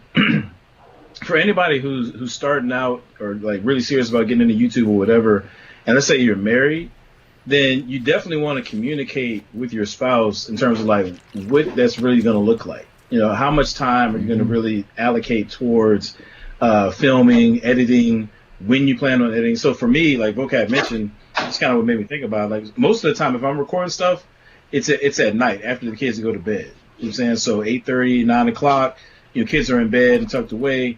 That's when I get it in and do my thing. So I might be up all night, recording and editing or whatever. And so my wife understands that there's going to be a couple times a week that, that's what I'm going to be doing. Or like right now I'm live with you guys. So I had to make sure that, I can't spend, my son's whole birthday reading apologetics books, like, John's character, and then hop on live, with you guys, on my son's birthday. I got to make sure I'm present, and being a dad, and being a husband, those kind of things really matter, and they prevent strain in your household that will then ultimately prevent you from doing what it is that you're passionate about doing. So having the home front squared away and making sure it's like the scripture says. How can two walk together unless they be agreed? I'm saying your spouse needs to be in agreement with what you're saying. And the more I learn about what I'm doing, the more I learn about what that's going to look like day to day. I always try to communicate that to my wife so she's not caught off guard by, he's doing this or he's doing that. So I always try to make sure I'm communicating. We have a Muslim Truth and Courage here.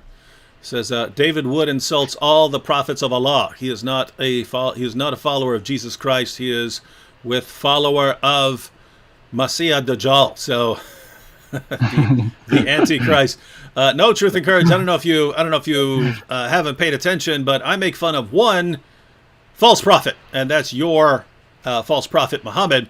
And what's interesting is the insult you just tossed my way is exactly what's true of your prophet. Your prophet insults everyone by simply rewriting what the prophet said to line up with him. Right now, I could do that, right? I could say, actually, I'm a prophet, and all previous prophets agreed with me. Muhammad talked about me. He said, guys, I'm Muhammad, and I suck, and it's a good thing that there's a greater prophet coming. His name's David Wood. And I could say that, and if people were stupid enough to believe in me, then, I could convince people of that. But notice, if I were to do that and I were to say, hey, yeah, Muhammad just talked about me and that's what he did, I'd be insulting Muhammad in a different way from where I normally insult Muhammad. I normally insult Muhammad just by, stating facts about him, and the things he did are so bad that they come across as insults, even if you just read them off a page. But yeah, if I were to just rewrite what Muhammad said and did to line up with what I think, then I'd be insulting him in a different way. I'd just be lying about him. But guess what? That's exactly what your prophet did. Your prophet went to Abraham and Moses and John the Baptist and Jesus, and he just wrote his own theology onto their mouths. And my goodness, can you imagine the judgment that awaits your fake prophet for leading so many people astray by doing that? It's just, gosh, I don't think I can insult this guy enough, because he's let's face it, he's pretty fake, right? All right, guys, what do you think? Yeah, it kind of made me think of the Joker joint y'all did, where Joker was in the boom boom room, and there's that line. I don't know if you wrote it or Vocab wrote it, but it's like the Joker gets hype about Allah being the master deceiver or something like that. And it's just like, it made me think about, again, circling back to Muhammad being a false prophet. I don't know, it's wild. I don't know if it's possible for there to be a mound of literature demonstrating that somebody's a false prophet more so than you have with Muhammad. It's almost like he went out of his way to show you, I'm not the guy. You know what I'm saying? It's like he was doing everything he possibly could to paint himself as being, not of God. And people still rock with him, you know what I mean? But that's all I got to say about it. But yeah, that was David's masterpiece. I only added a few parts of that. That was good. Yeah. David killed it on the script and the acting, but that was pretty much his baby, like 98% or something like that. Well, what was cool is I just I wrote down a bunch of Joker quotations. So I go to the different movie scripts and stuff, and the classic comic book line and the classic Joker passages. I would put those lines down, and then just sort of built the script around that. Right? I said, okay, here are all these quotes. How can they actually work into the script? Here's a question. Hayden Tang says, what equipment would you recommend for YouTube? Cell phone to start. After that, I'll tell you what I have. I have a Sony, what do I even have? A Sony AR2. Now I have that. I started with Handycam. What is it? I don't even remember. I don't remember if it was Sony. I can't remember. I think it's Sony little handheld camcorder. Then I went to that Sony A7S, and now I have the A7R2. I just like the Sony, but that's just me. But I don't think you need all that, right? Like, people do very well with just holding their cell phones and stuff like that too. It depends on the style of video you want to do too, so. Yeah, 100%. John and David know more about it than me, but it also depends, like, are you, thinking more about live streaming or recording stuff and then doing it? Because, you'll need a good camera that you can take out and about. But if you're doing live streaming, you might be able to start by just getting yourself a decent, even if, depending on what you got at the time, $30, $40, $50 webcam that's a little bit better than the camera and your laptop, for example. Same thing with the first mic you get. It might just be one of the USB mics that's not as powerful as like an XLR, phantom powered type of microphone, but start out with, you just improve your audio a little bit. But really it's about content, and you really can start doing so much with your phone that most people have a version of a phone that's usable for it, and then just go from there. Like, you just constantly make those little improvements. I don't think people need to buy everything and then start. That doesn't make sense to me. It's like you start with what you have little by little, and you can grow into those other things. But David has probably all kinds of advice. I know Adam's got a pretty good camera now and editing setup. So, and he's even got a brick wall in the background. Yeah, I know. You got that brick from outside, too. I just set it up in every room that I go to, It's all crooked, too. Yeah, actually it is right now. I just kind of threw it up. But actually, I would defer to you guys as far as the technology stuff. But I am looking to get myself a nice little webcam because I want to start doing more lives. But then again, actually, I think the cameras I have, I probably could use as a webcam. So I think, too, maybe touring around with what you already have. You might already have some stuff that maybe you can kind of maximize it and get more out of it than you might think. Just kind of starting there, I think, is always good. Look at what you have in your house.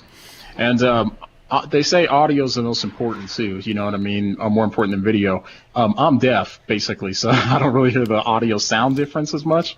So don't take my advice on this, but a lot of people have this Yeti. It's called a Blue, or it's called a Yeti, but it's made by the brand Blue. And that's what a lot of people use for, like, live stuff and all that, too. And I have a Rode mic for my video mic, just a shotgun mic. Yeah, John just gave you all a pro tip there. If you ever have to choose between higher quality video and audio, which one do you pick? Lots of people instinctively would say video, right? But think about this: if you are trying to watch someone speaking and they have wonderful 4K video, but you can't understand what they're saying because the audio is crap, how long are you going to watch that? Probably not long. On the other hand, if you're watching someone and the video is low quality, but the audio is perfect and you can understand everything that's being said, well, as long as you're interested in what's being said, then that's fine. In fact, I mean, if you look at, channels like Inspiring Philosophy, he's usually not even on the camera. He's just got graphics up. And so, yeah, audio is key. So as far as equipment, yeah, I go with cell phone first. No need to break the bank getting a ton of equipment. And gosh, I mean, cell phones. I mean, for years I was making videos with this. Right? This camera's been all over the place. This camera has been repeatedly attacked in public places. This camera has been in a police locker in the city of Dearborn. But this is what me and Nabil started recording on. But if you have anything beyond probably an iPhone 1, it probably records better than this thing does. And if you go back in my videos to the first few years that I was making videos, they're recording on this. They're pretty low quality, but the content was dope, ladies and gentlemen. The content was good. And so you go back to those videos and some of those will have 3, 4, 5, 600,000, sometimes millions of views. So anyway, the point of all that is if I was recording on this and it was fairly low quality stuff and my audio was bad, because for my first videos, I wasn't even using, probably my first 2 years of videos, I wasn't even using a mic, like no kind of mic. It was just this camera was 8 feet away from me and there's a little mic on top of it. So it's picking up noise. And so you can look at the audio's garbage, the video's garbage, content was good. And those videos did well. So again, content is king. Content is king. Consistency is queen. And so the equipment is secondary. But yeah, so yes, start with and notice if you use your even if you use your cell phone like an iPhone or something like that, if it's something that came out within the last few years, it gets at least something like 1080 resolution. And so if you got that in front of you, but you can also get little lapel mics for like 20 or 30 bucks that plug into the side of your phone and you just clip them on your chest, or you can even get the ones that are just wireless, right? In other words, it what is that, Bluetooth or something like that? Whatever it is where you're talking into your phone. So you get stuff like that. You can get all that cheap and still be really high quality, and again, much higher quality with that than anything I was using in my early days. So yeah, focus on making awesome content and use whatever you can get as far as equipment. Ada Wong asks, will you invite women on your channel? No, he's sexist. No, I would. I have to point out though, women can't really do apologetics. No, I'm just kidding. Wait a minute, you already have. You got vocab right here. Yeah. No, but yeah, this is something. Notice there aren't a lot of women apologists on YouTube. You know what I mean? So yeah, I should get. I keep wanting to get Hatun Tash from the UK on my show, but every time I'm about to say, hey, let's go live, it ends up being one of those times when I don't go live for like 5 or 6 weeks or something like that, so it never ends up happening. But definitely want to get Hatun Tash on there. Mary Jo Sharp would be cool, and there are female apologists, but I have to point out, ladies, I'm saying this for you ladies who are interested in apologetics, there aren't nearly as many women doing apologetics in public as there are men. So there's a big, we're talking about niche content, right? Niche content, finding a niche and jumping in there. I was at the table with Mary Jo Sharp before anyone had heard of Mary Jo Sharp. And it was me, Mary Jo Sharp, Nabil Qureshi, and we were out there in California. She was just going through the MA program at Biola.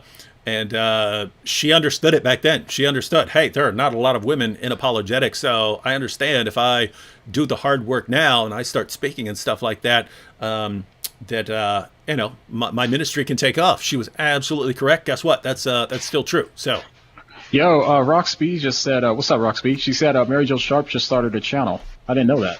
She did. That's awesome. That's dope. Dope. That's dope. Yep. So good. And you guys check out some of our friends, Mama Bear Apologetics too. It's like a lot of female apologetics, and they're really good too. So check out Mama Bear Apologetics if you're interested in that. Yeah, and if you're looking for a female apologist but can't find a woman, do the next best thing. Just look for somebody with long hair and feminine traits. You got Adam Coleman right there. All right. Next best thing. You guys are brutal. Yeah. Hey, here's but on the urban apologetics tip, shout out to Lisa Fields and Nefertiti, although she's more on Facebook Live. But there's Miss Titus too. We also got Miss Titus too is out there putting in dope work. Like you said, Nefertiti for sure, Lisa Fields, and definitely want to check them out. Good look. Hey, here you go. Truth and Courage says, Allah drowned the Pharaoh. Allah can punish you anytime, David Wood. Actually, I don't know if Allah drowned the Pharaoh, because if you read the Quran, you get it contradicts itself. So some of the time sounds like Allah drowned the Pharaoh, and other times Allah says He saved the Pharaoh. And so your Allah doesn't even know whether He drowned Pharaoh or not. So how are you saying what Allah can do? You want to do a live stream on that, Truth and Courage? We'll be happy to go through the Quran and what it says. All right, here we go. This is from Eric Matson. Eric Matson said, "Hey guys, what do you think about podcasts?" This would be an area for Adam. Hey guys, what do you think about podcasts? It seems most apologists focus primarily on YouTube. Is there a reason for this? Jonathan and I, he's talking about Jonathan Mann. Jonathan and I are trying to figure out what is best. Happy birthday, David. So that's from Eric Matson and Jonathan Mann. They are Messianic Jews, and so they're basically up. You know, they're guys who are getting started now. They've been doing they've been getting their academic backgrounds in place and stuff like that. But they notice that there's kind of Michael Brown, and then not a lot of other people after Michael Brown. So they're sort of jumping into that.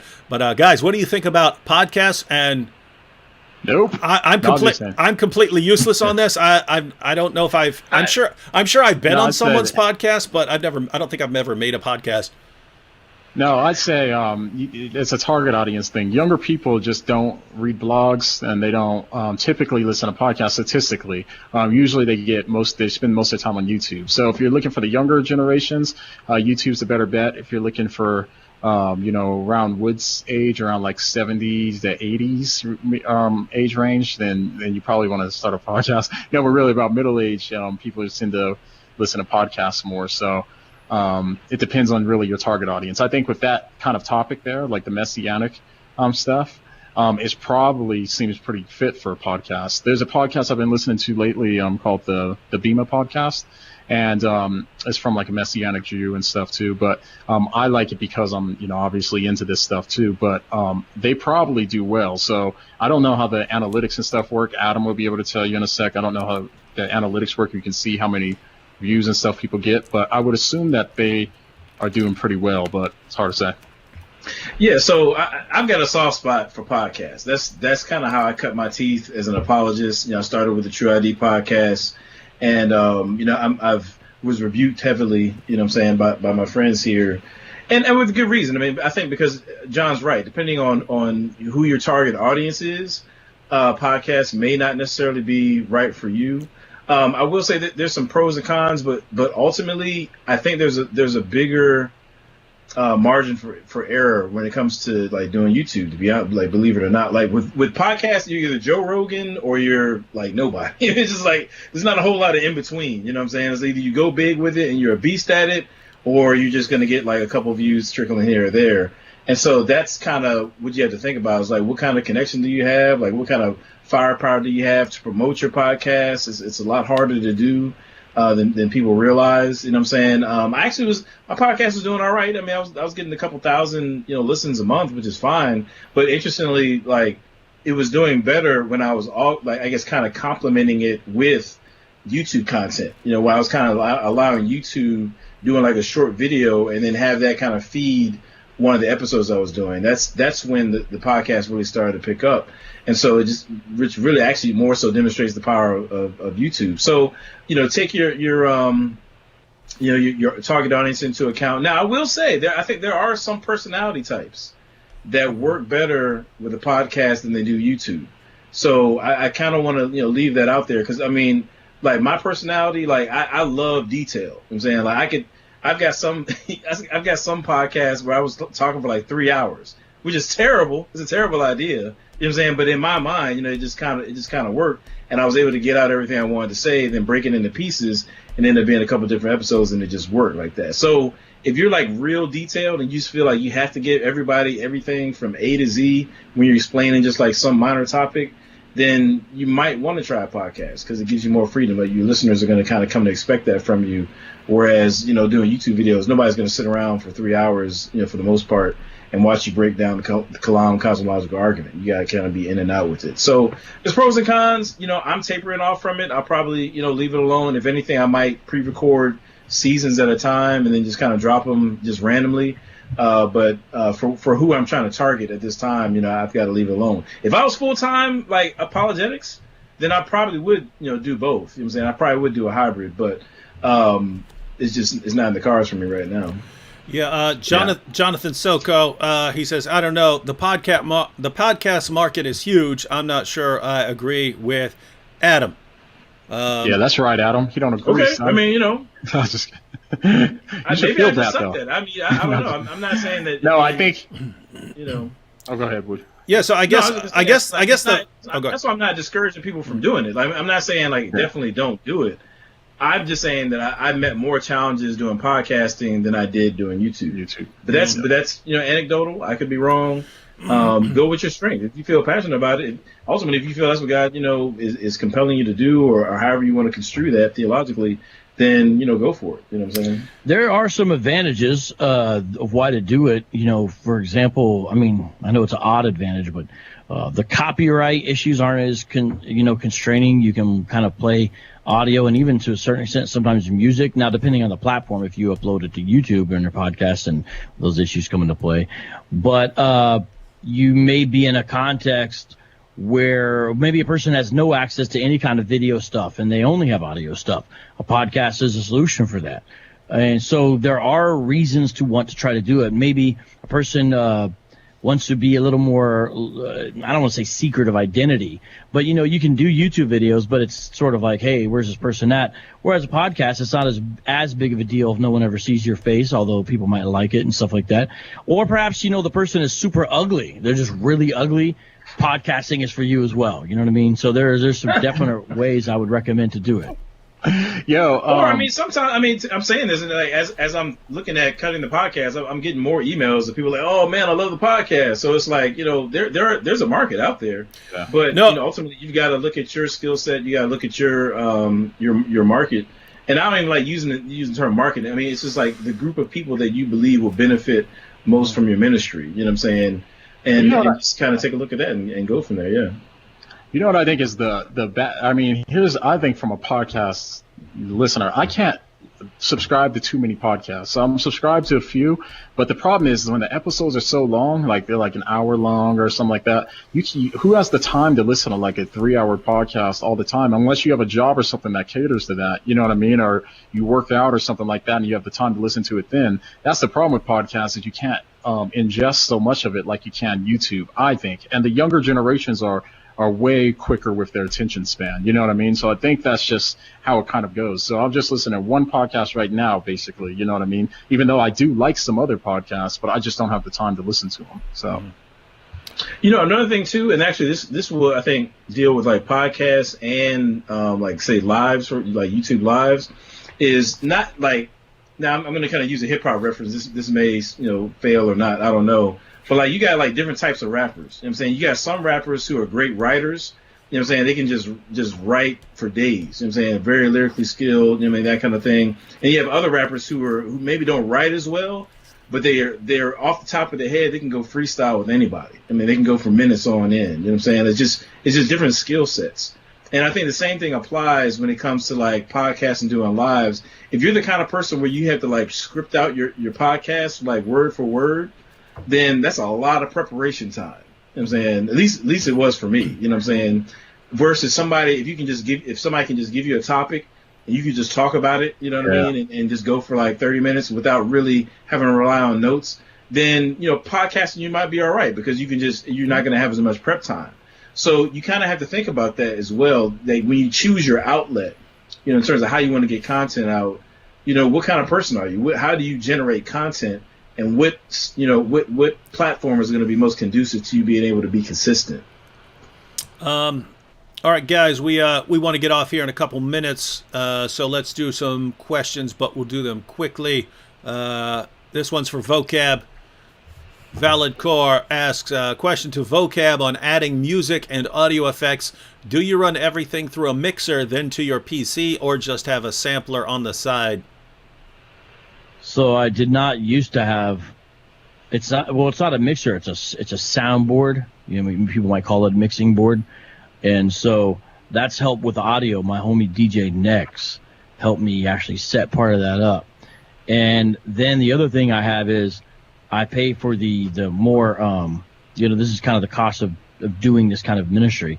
I pay for live streaming software, and on it allows you to integrate certain aspects of sound where I can play audio, I can play video relatively easy as long as it's set up, as well as sound effects, basically where I can just hit a button through the live streaming software itself. As long as I have the sound effects set up, I can play that, because sometimes I play sound effects on my show, like I'll make a transition, I'll do the air horn, or different things like that. And I can do that all live. So it's like live kind of production on the spot. And sometimes there's misfires. But basically, your live streaming software, you can set up all that stuff in advance. Now, it's good if you get a soundboard, because you can basically move a lot of your sound work off of your PC, because your PC becomes really bogged down when you're live streaming and all this stuff is happening at once, or your laptop or whatever it is, your Mac, whatever it is. And so I do recommend doing that eventually. But really, you can do it with a good live streaming thing and have it all set up kind of in your computer to start out. And so that's how I have sound effects and stuff like that, and audio effects. The reason I can do audio effects, even though I'm not using my live streaming software now, is because my mic is connected through a soundboard. And so that's why I can be like this, suckers! Oh my goodness! Wow, that's super cool. Follow-up question from Jenny. Why is that guy wearing sunglasses? You want to know why, Right Jenny? there. Yeah, pink eye. The reason is, Jenny, is because I am fire! Oh my goodness! He's crazy. What a dork. Vocab's going through a phase right now where he thinks, okay, if my content isn't good enough, I just have to spice everything up with sound effects and visual effects. Pretty much, yeah. That's exactly Fire! it. Everybody loves fire. It's like actors and actresses are like their career's pretty much done, so they go to a new scene or something like that. It's kind of like get that shock factor going.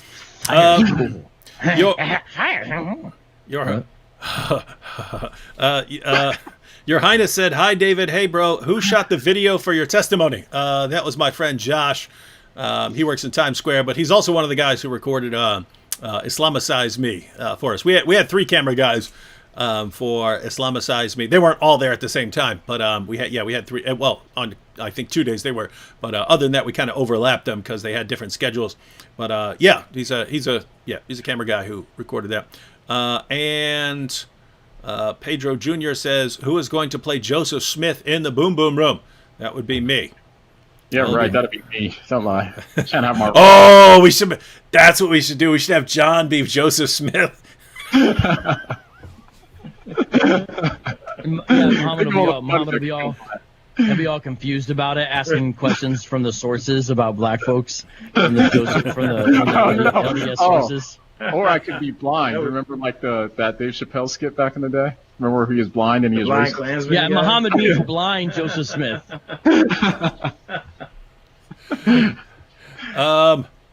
Let's see. All right, guys, we can sort of, for this last minute, everyone want to pick a comment they can address real quick. But John Buckley said, David, I know you love classic rock. What's your favorite song by my favorite band, Aerosmith? Please don't say Walk This Way, overplayed. No, obviously, if you're talking Aerosmith, it would be Sweet Emotion. Anyone who says otherwise doesn't know what they're talking about. All right, guys, let's see. You see anything? You see anything, or No, should I I pick asked some? about theistic evolution. I don't know if y'all want to tackle that or not. That'd be it. Oh yeah, let's talk on that in 1 minute. Dave's like, no. That's why I was laughing. I was like, Not Because that won't backfire. no, not start a fight. not in right? this short of a time. I wouldn't mind addressing it on the show and having some people on to discuss that. But I know yeah. Vocab's a big fan of it. I know that for sure. I know. Oh, I'm a big fan of theistic evolution. Yeah. Oh yeah, when you did the video on when I had the little cameo when you came on my video, people were like, I got a couple comments where people were like, is Vocab a Christian? I asked because I saw his Darwin hat, so people thought you were. It's pretty. Oh, funny. they didn't understand that was like a. In the Dillahunty Dawes video, yeah. Yeah, it was Yeah, supposed to be they that's like understand. Yeah, they thought that was yeah, just- it's like an yeah. atheist cameo. But I was like, how did they know your name then? If they're asking if you're a Christian, right? How would they know Vocab then? Because then if they know Vocab, they should know you're a Christian. So it was just weird. Anyways, it's funny.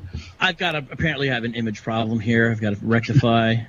It's gonna be my next video. Yes, Vocab is a Christian, and I'll do it while I'm wearing my Darwin hat. Just kidding, everyone. I am. It'll be a replay from like 5 years ago. Yeah, I'll just remix it. I am not a theistic evolutionist, and I know we have some friends who are, but we have our I have my disagreements with them on that. So, anyways, that's all I'm going to say about that right now. Vocab also believes the Earth is flat. By the way, you might want to throw that out there. I did a few videos on that, talking to some flat earthers. Not from an advocacy position, just to clarify. Yeah. Don't try to backtrack now. Yeah. All right, fellas. You guys ready to wrap up? All right, What's guys. popping next? Let's What's go happening and next wrap on up. all of our channels?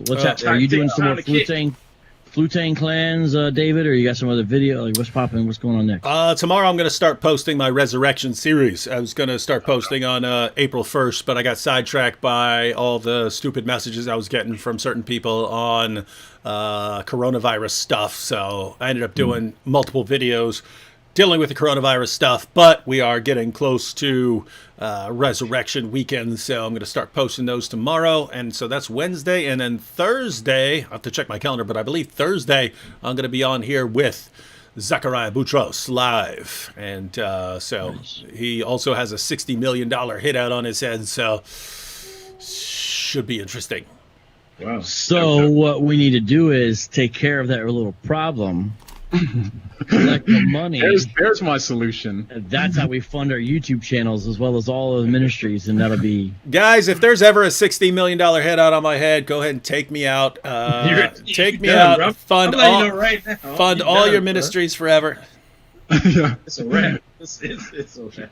One of those situations, he's more valuable dead than alive. It's for the gospel, man. We're doing it for the gospel. For the gospel. We could probably convince Sam Shamoon to actually do it. He's crazy now, huh?